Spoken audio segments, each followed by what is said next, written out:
Except you take your time, so it's okay. Take your time. Yeah, that's cool. Take your time.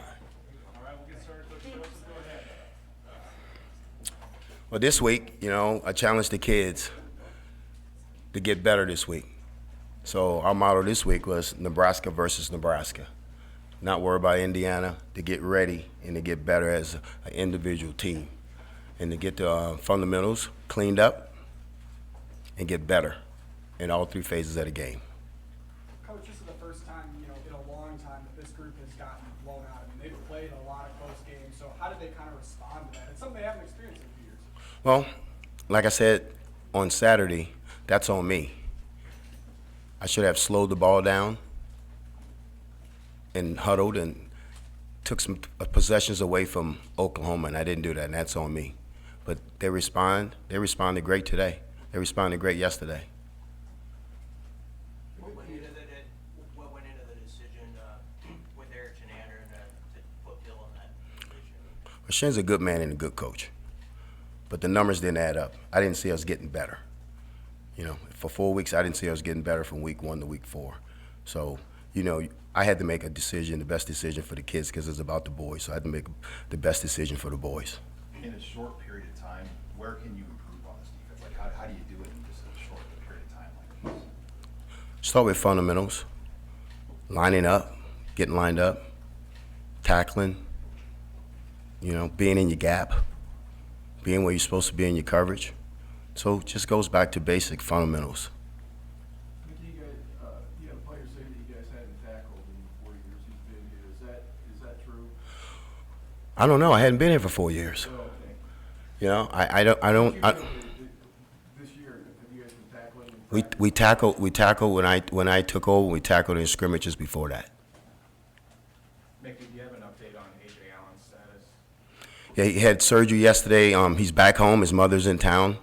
He's doing fine. He came out of surgery, well, and he's going to miss the rest of the season, and it's going to hurt us. But Gabe's capable back of getting it done. Do you have any specifics you can share about his injury? Yeah, just get with Mark on it. Mickey, what's kind of the plan with special teams moving forward with Bill focusing more defensively?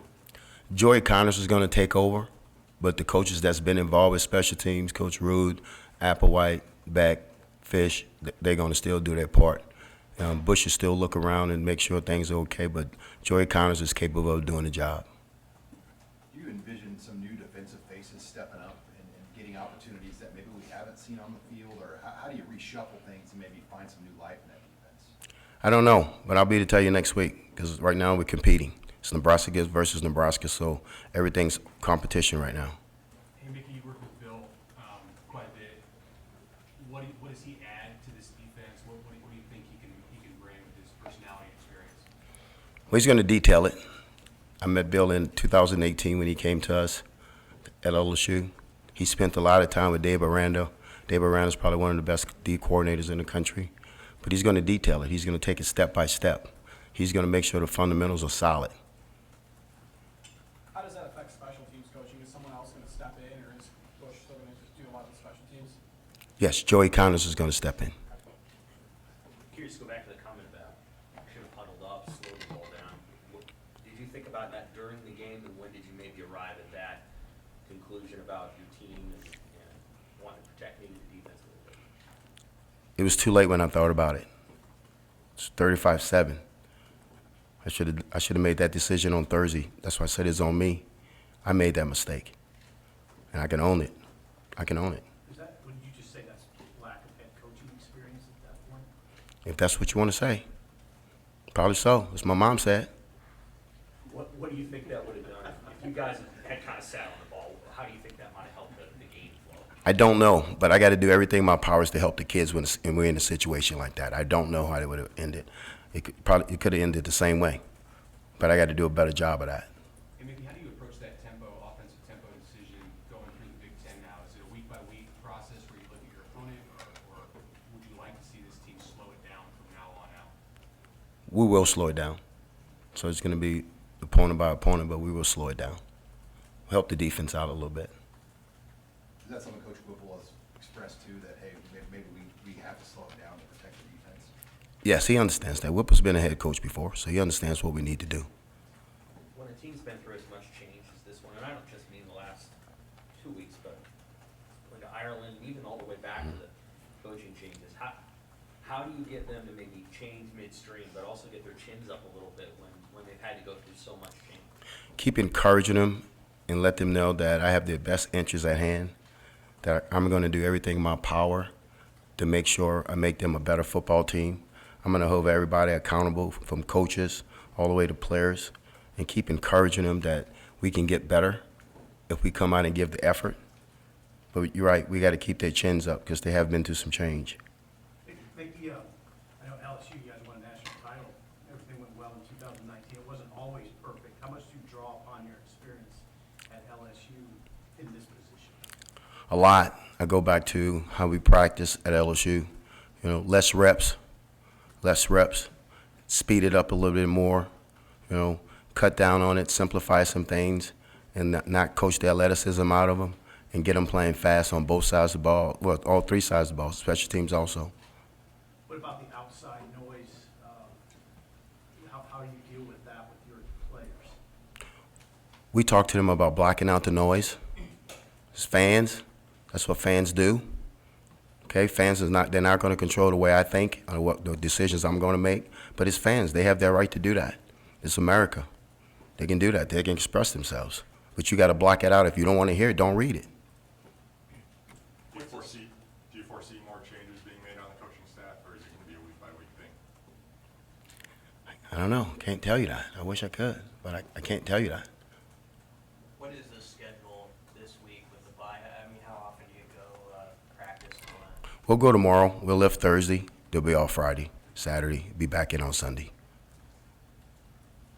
What's your recruiting plan? I mean, obviously with the turmoil, but you guys will go out. What's the plan for coaches going out on the road this week on the bye? We're going to recruit like we're going to be here. That's the right thing to do. So we're going to send coaches out on Wednesday. They're going to be out Wednesday night. Then Thursday and Friday they'll recruit. They'll get back in here on Saturday. The ones who don't have a game, I'll be on the road Friday. I'll be in Monroe on Friday. Be in New Orleans on Saturday. I'll be back here Sunday. No, we're gonna do the job the right way. We're going to do things the right way here. We're not going to sabotage the place, knowing saying that we might not be here. The best thing to do, the most professional thing to do, is to do things the right way. I'm sure you heard Miles Farmer's press conference had very honest comments, I think, from him. How did you receive those comments that he made, and what conversation? What did he say? Come on, we family. Go ahead. So you didn't. No, I told you I don't listen to all that. Okay. I think he was just really frank about, well, he's the one who said that they didn't tackle him for Mhm. but also this idea of we're not in there, and so like the things that they have to fix are within the house, and yeah. What did you? If you didn't hear it, then it would. No. I mean, no. Those kids are emotional. They 20-year-old kids after a loss. The kids are emotional. You ask them questions, and they're going to give you an emotional answer. I keep telling them, don't make business decisions with your feelings. And that's what I got to do a better job at when they get in front of the press, because that's the second time one of my players said something with emotion, being emotional. Can't be emotional when we're talking to you guys. You got to tell you the truth, but not be emotional. And Mickey, on the subject of recruiting, you had kids in last weekend, of course, and like you said, will be out this week. What has been the reception, or what have you heard from those players, their families, their coaches, as this period of uncertainty has gotten underway? Just speaking to the recruits last week and talking to them the last 2 weeks on the phone, they're all in, because we're selling the University of Nebraska. No matter who sits in this chair, you committed to the University of Nebraska. So we selling University of Nebraska. Like I said, we're going to do things the right way. We're not going to try to sabotage anything. If we don't get the job and we have to leave here, they're going to say we left this place better than we found it. So we're going to do things the right way. I expect my coaches to do it. I expect everybody to do their job. You mentioned Bill Bush's experience. Just kind of going back to that, though, how tough is this assignment of going from what he was doing to something completely else, or how much have you talked about what you might change with him or his philosophies of changing stuff in the middle of things? Well, we're gonna use the same lingo. You know, probably less calls, but we're gonna use the same lingo. Bill is bush for this. Bill is built for this. He's sharp. He's gonna, like I said, he's gonna be detailed in his qualities. He's a really good football coach, and he'll take care of it. I understand, and Bill understand what I want. Like you said, we spent time together at LSU, and we talked a lot when we was at LSU. He was the safety coach, I was the receiver coach, so we got to compete against each other and share notes and compete against and get after each other on the field. Some people think we don't like each other, but we do. We just get after each other on the field. What kind of defense would you like? A defense that stops the run and stops the pass and shut people out. That's a good defense. Is there anything schematic or? No, it's what Bill wants to do. He knows what he needs to do. I don't need to get into all of that because, you know, it's a new coordinator, so we try to put less out there right now. No disrespect, though. Coach, before Coach Chinander was left, though, he was working as the second defensive back coach. Is Coach Bush going to take over that role, or is someone else going to go back there as well? No, Coach Bush will take the safeties and the nickels. Mickey, what are the kids, what are their response? You got 8 games left. What are the goals? What have you told the kids about what you guys can still accomplish? Well, we control our own destiny right now. We have 8 conference games left. So we're gonna get ready. We're gonna compete this week against ourselves. Next week we'll get ready for Indiana, but we're still gonna take one stop sign at a time. And the stop sign this week is Nebraska. Get Nebraska better. Then next week it'll be Indiana. But they understand what they can do. We told them today the ball's gonna be in your court here pretty soon. It's now what you're gonna do with it. How do you feel like your receivers have played? How do you think Casey has played up to this point? I was disappointed that we put the ball on the ground twice because they know the rules. The person that's going to strip the ball is the person you don't see, and it happened twice. What happened with Trey and Isaiah. So I'm disappointed with that, and they understand that. And Cass is going to get that fixed. We're not happy about that. And Casey's got to make throws. Casey's got to make third down throws, and he understands that. Just to clarify again, back to AJ, does he plan to redshirt? Yes, he's going to redshirt him. I'm sorry. He's going to redshirt him. He's out for the year. We're going to redshirt him.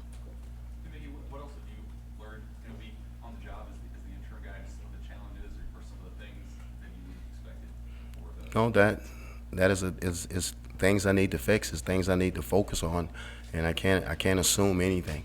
That everything from A to Z, I got to make sure that I cross every T, dot every I. I learned a lot from that first game, but it was a quick turnaround for me. But it's no excuse. I got to handle that better than that. And like I said before, I walked up to that mic and I said, it's on me. It's not on my kids. It's not on my coaches. That was on me. Other than the tempo piece, what were some other things maybe that you took away upon further review? Probably get the young guys in quicker than we did.